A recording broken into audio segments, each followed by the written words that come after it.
Good evening, Ron. Thank Hi. you very much for all three for seminars. Wonderful, thank you. My question is that you said that you had the blood of our Lord examined by the Israelis. That's correct. What was their determination of that?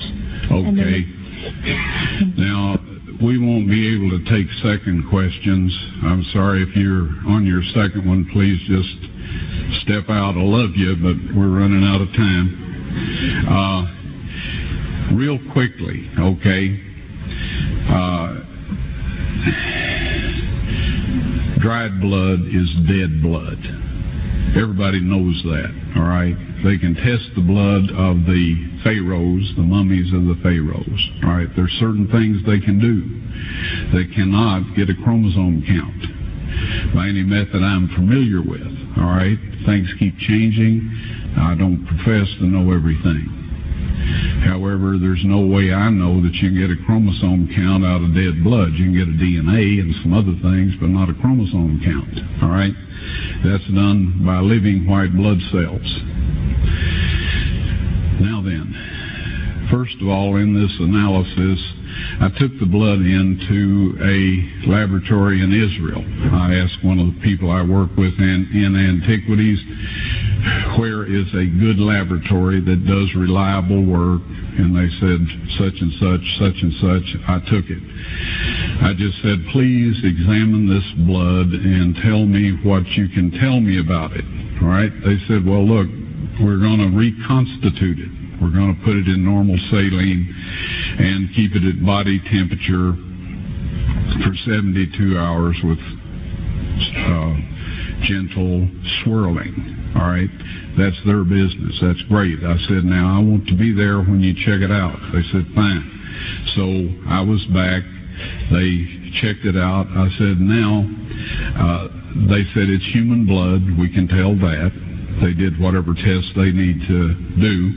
And then I said, take some of the white blood cells and put them in a growth medium and keep them at body temperature for 48 hours. And they said, well, that'll do no good because it's dead blood. I said, would you please do that for me? And they said, okay, we'll do it. So anyway, I said, I want to be there when you take it out and examine it. So I was back there. They took it out, examined it under a microscope, and the one technician called the other one over there, and then they called the boss over there, and they were talking Hebrew a mile a minute there for a little bit, and they looked at me and they said, Mr. Wyatt, this human blood only has 24 chromosomes in it. Everybody else has 46. You see, 23 from your mother, 23 from your father, 22 autosomes from your mother, 22 autosomes from your father.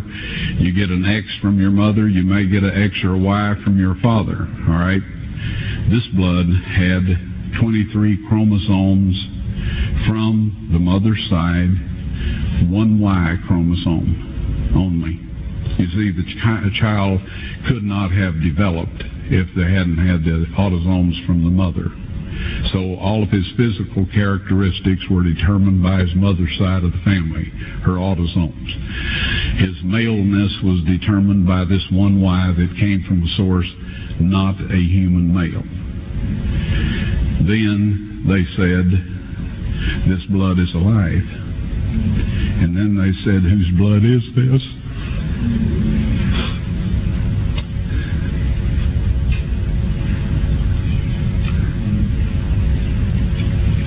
I said, it's the blood of your Messiah.